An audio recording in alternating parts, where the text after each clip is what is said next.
things like that. Well, that's stupid, that's dumb. And none of you have ever heard of Victor Borge, right? Right, see, you're missing out. Now, thankfully, all this stuff is recorded, so you can go back in the olden days and take a look at it. But that's what I'm talking about when you have a decay in culture. And it's not so much that we've lost Victor Borge or the likes of Bob Hope or anything like that. It's that we don't produce anything. Who is our modern day Victor Borge? There isn't. We're producing the likes of a Margaret Cho or a Russell Brand and things like that. So you can see this happening. Look at the movies. In the olden days, how many of you seen Casablanca? Great movie, right? Kelly's Heroes. Any of you guys see Kelly's Heroes? Outstanding. You see, you play the video game, you do the seminar. I don't even have to be here. Listen to this guy over here, right? You gotta watch it. Trust me, it's great. It's got all the actors in it. Some Like It Hot. Have you guys seen that? Okay, great. That is another hilarious one. But instead of that, now what do you guys get to be treated to for movies? Because I don't go nowhere. I just stay at home. You get Seth Rogen, Knocked Up, or Eat, Pray, Love, or yeah, I can't wait for this movie. Abraham Lincoln Vampire Hunter. You don't know? You didn't hear about this? This is like supposed to be a blockbuster this summer. I mean, I know I'm going to it, aren't you? But yeah, when you see, you're all laughing, but the Hollywood people, they think, oh, they spent millions of dollars on this, and they're going to spend another many more millions advertising it. But I mean, that's the decay. Now, obviously, I've picked out a bit picky. It's not to say that there haven't been good movies recently, but I think the last good movie I saw was, I'm not talking great, just good, like Ghost Protocol, Mission Impossible 4. I mean, and that wasn't like spectacular. It was a good flick. I mean, there hasn't been a Casablanca. It doesn't happen. TV, you guys. Hogan's Heroes. You all watch Hogan's? No. Peter Gunn. Anybody see Peter? You guys are missing out. I don't mean to sound like your mother, where she's like, oh, you really ought to read this book. I read it when I was a kid. And it's like Anna Green Gables. And you like couldn't care less about it, right? Trust me. You want to. This is stuff you're like, oh yeah, it's really cool. Now you get. Don't Trust the Bee in Apartment 23, and then American Idol. I mean, I wonder what the B stands for. Those witty directors over in Hollywood. Right? You guys know who this is? You boys, you have no idea. See, this is where we really got screwed, because if you look, that's Veronica Lake, and she was not bad on the eyes. You guys know who that is? No. Lena Horne, singer, actress, okay to look at. You guys know who that is? See, now all you guys wish you were sitting up front. Yeah, sure, yeah. But now what the hell is sitting in the back? No, Sophia Loren.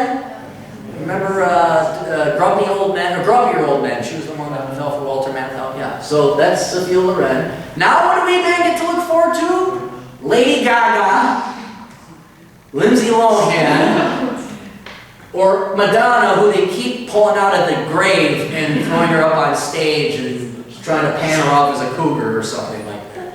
Now you girls, you didn't want that icky, yucky, gross old Sean Connery. You didn't want any of that, right? You didn't, okay. And you certainly didn't want Steve McQueen. How many of you girls know who Steve McQueen is? You do? Okay, he's an alright guy. Rode his own motorcycle. Men, this is who you must become when you get older. Okay, trust me, this is just, you could be a mute and you'd still just kill with this guy's attitude. And Jimmy Stewart. Okay, we all know Jimmy Stewart, and this is real. This isn't a movie. He was actually a pilot in World War II. Now you girls get more Seth Rogen, Anderson Cooper, and Will Ferrell, because we just don't get enough of him. Architecture. I'm a big fan of architecture, and the reason why I think about this, what did I notice about where this campus was located? It's on a hill, and you get to see everything. Architecture is very important. I'm not an architect. But I like to go and see pretty buildings. Walk outside, get to look around, that kind of thing. Instead of the old school 1940s, 1920s kind of mafioso Chicago Board of Trade architecture, you get stuff like this minimalist stuff. This is the Weizmann Art Museum, and this is at the U of M, University of Minnesota campus. And that campus is ugly compared to your buildings here. And your buildings are kind of average, but... Well, yeah, no, I mean, I went to... Stephen Austin, like earlier this week. That's a very pretty campus. That was very nice. But most campuses are like something out of Star Wars, Planet Tatooine. It's very ugly. Art, we have real art here, real art here, real art here. This I found at the richest area in Minnesota. This is Lake of the Isles. This is where Dayton Corporation, you know Mark Dayton, governor of Minnesota, Target Corporation? Yeah. Target, okay, that's where his family's from, in this area. I mean, that's the modern day, and I don't like seeing that. It's ugly. But imagine if it was like, you know, the old Roman days, where everything was very nice and ornate, and you put the time and effort. Akin to architecture is fashion. Not only you got to look at buildings, you get to look at people all day. All right? You girls know who that is. Cary Grant? All right, okay. Men, do you know who this is? Yeah. Audrey Hepburn, okay. When you went out in public, you got to see, not like you'd always see that, but people put on their best. Now you get hipsters and Russell Brand. And you laugh. I mean, okay, he's obviously a star, so he's dressing like that on purpose, but these people actually think they're cool, and you actually got to see him in public. Right? Now, what's funny is, look at this picture. When is this picture taken? The Great Depression. The Great Depression, that of Redline. How are they dressed? They're in suits and ties and hats. In the olden days, if you went out in public, you dressed appropriately. I don't even want to use that word appropriately because it implies that there's a moral requirement that you do so.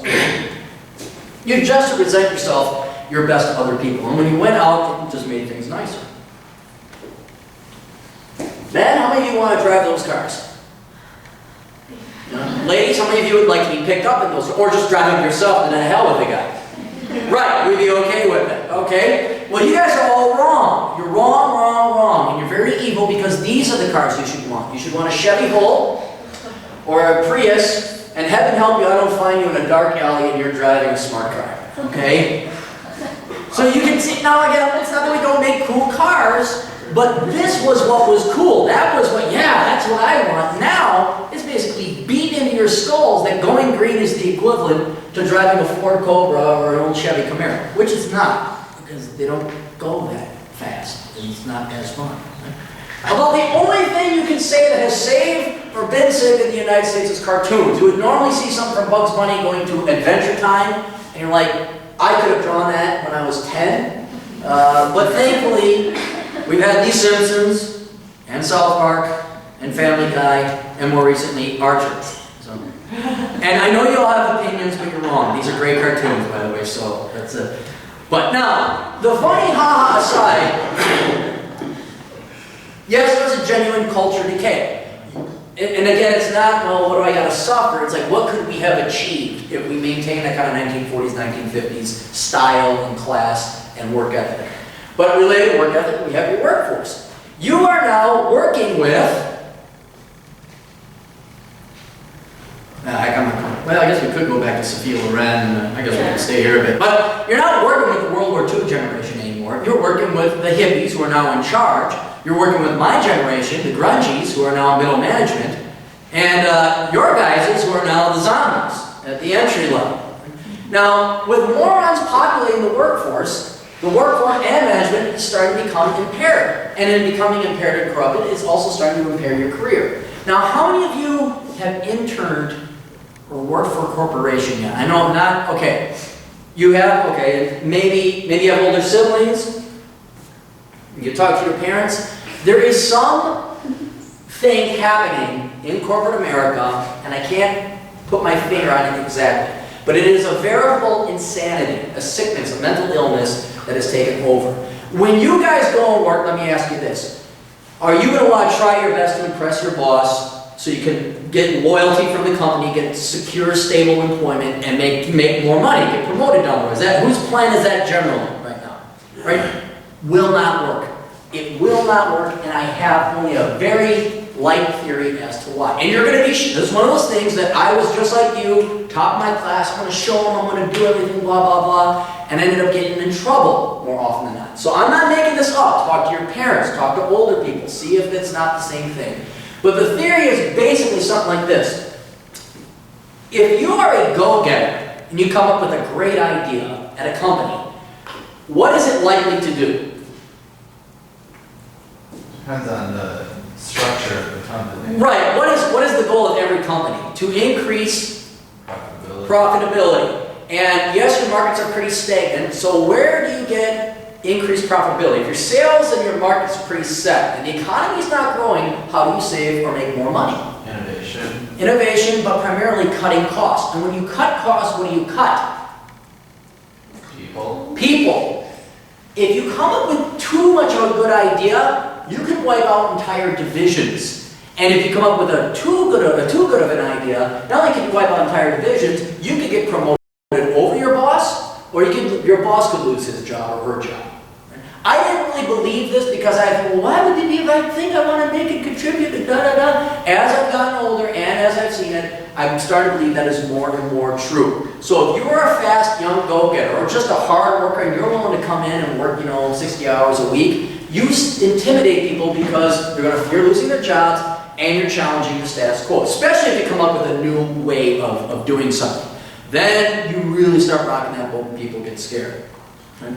So what ends up happening is kind of this stuff here, what you can expect with your career. Your success is going to be limited by other people.